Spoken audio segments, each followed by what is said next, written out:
Okay, hello. My name is Keagen Blizzard, and today for my science news project for physics, I am covering the topic of artificial skin and haptic technology. This is the topic I have chosen for my final project for physics, which revolves around the science topic of, as it says, artificial skin and haptic technology, which I will explain both concepts.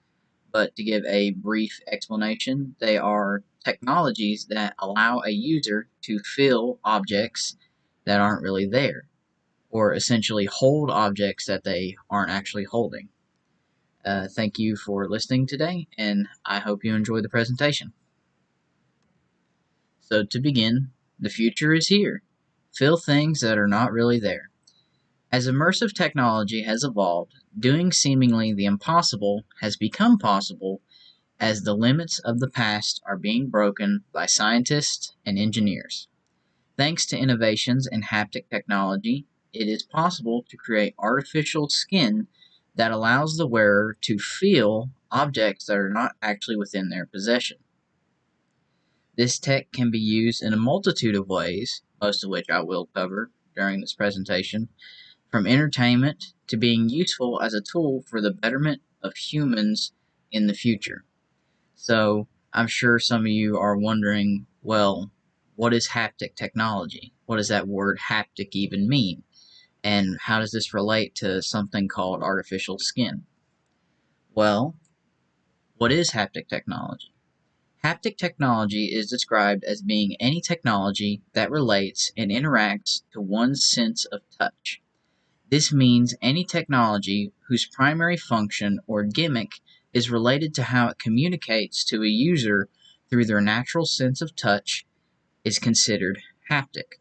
So essentially, any technological device that kind of plays with your sense of touch by whether you're holding it or it kind of gives you the feeling of holding something, basically sending you signals or information in some way through just being able to feel it, not hearing it, or even seeing it, that would be considered haptic technology. And with that description, think for a moment, if you can, identify any examples of technology that you use that may be haptic in nature. Chances are there is one that you and most of us use every day.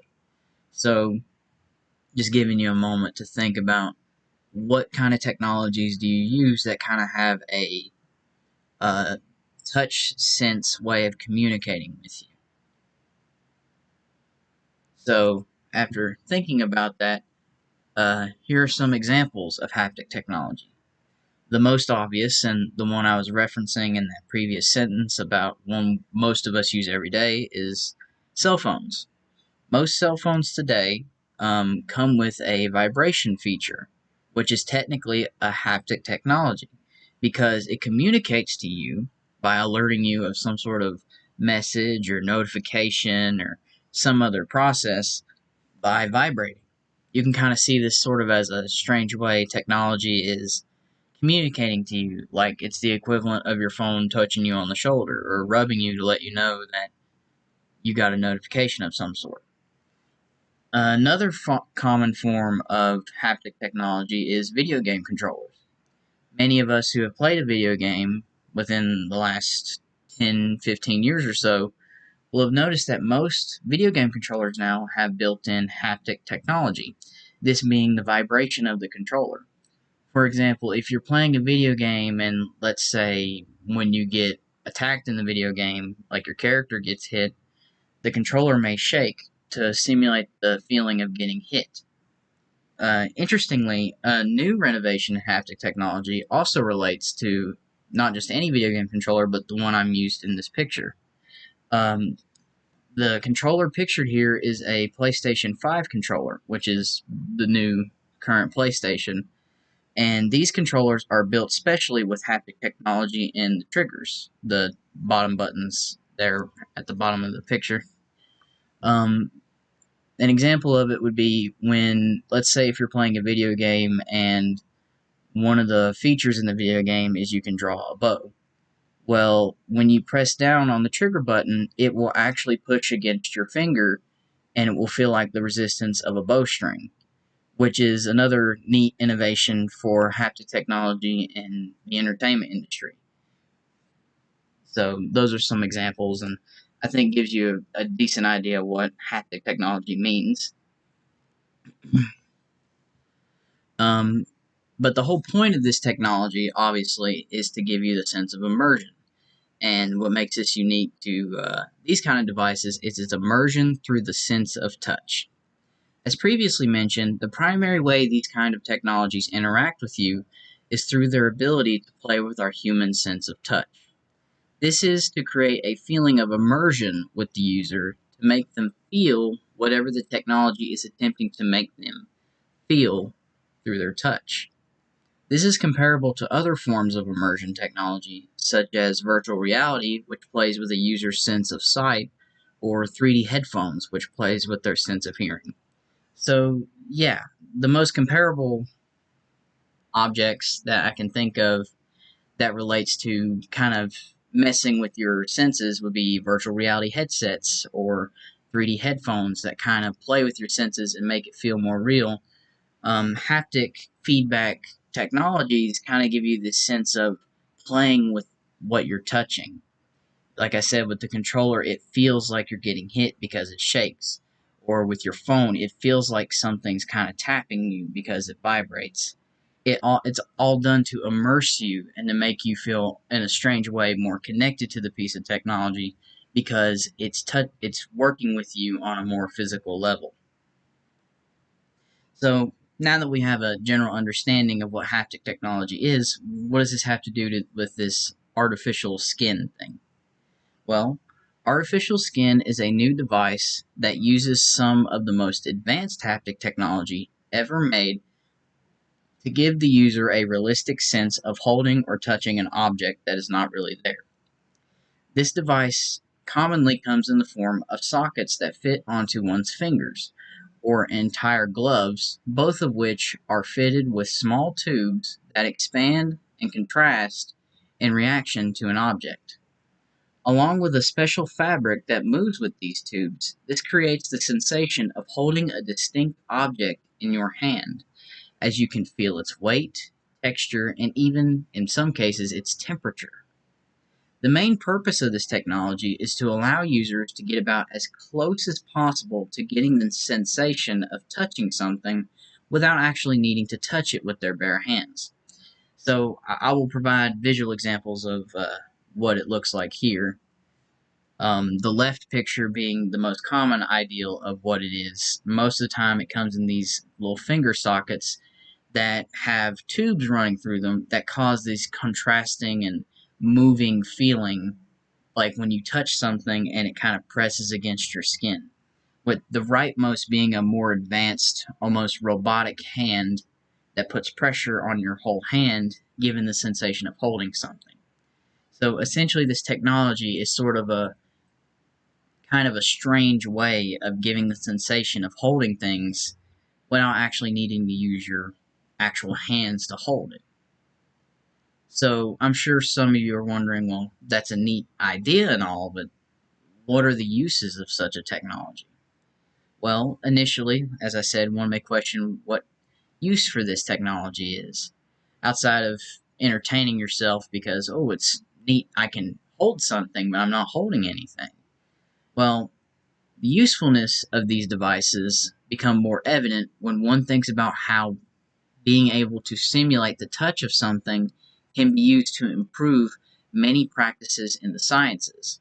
Robotics is one of the most obvious examples, as scientists can now pilot robot arms and feel what they are touching.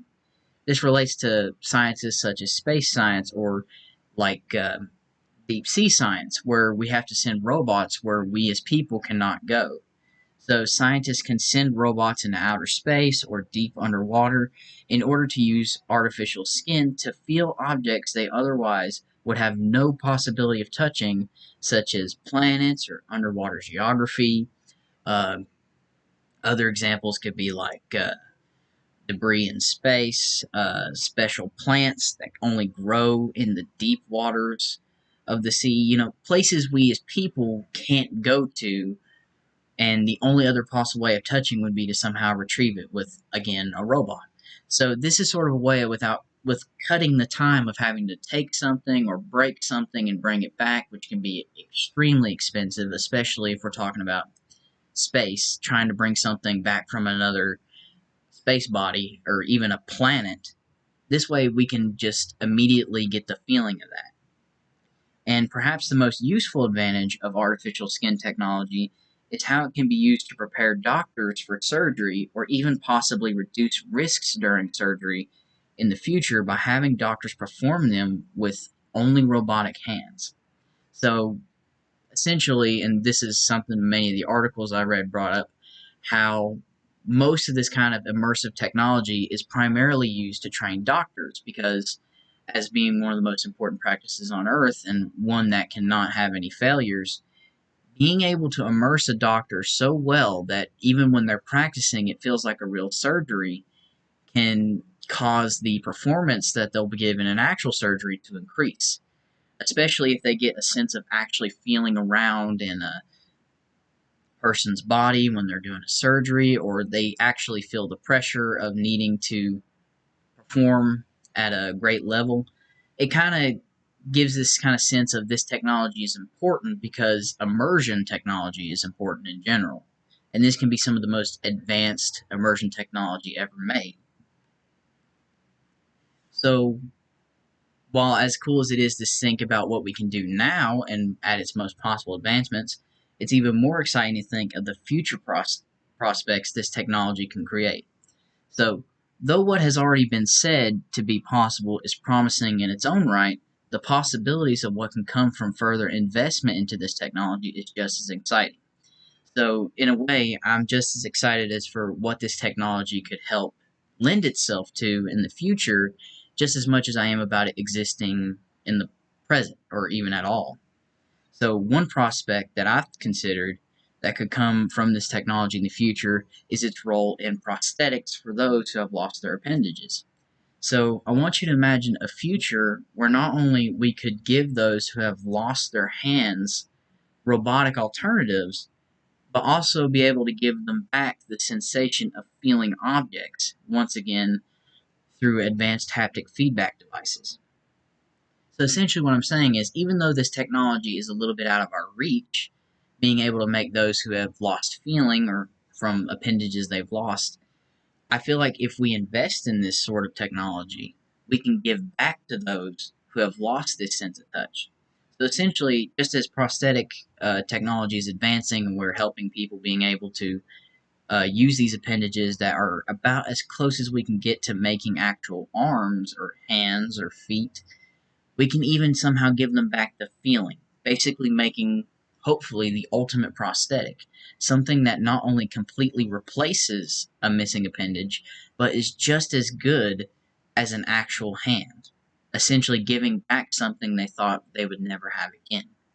So, in all, not only am I excited about this technology because of what it can do, I'm excited for what it can lend itself to or what it can one day become.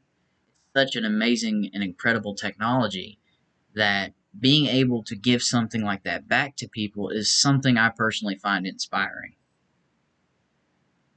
So, there are my sources. Thank you for listening to my presentation. I hope you enjoyed it, and I hope you kind of got a taste of the passion I had for this kind of technology. And I hope that you yourself may have found this topic interesting and are willing to look more into it. I think this is a very neat type of technology, and I had a lot of fun doing this presentation and this whole project. So, thank you for watching, and yeah.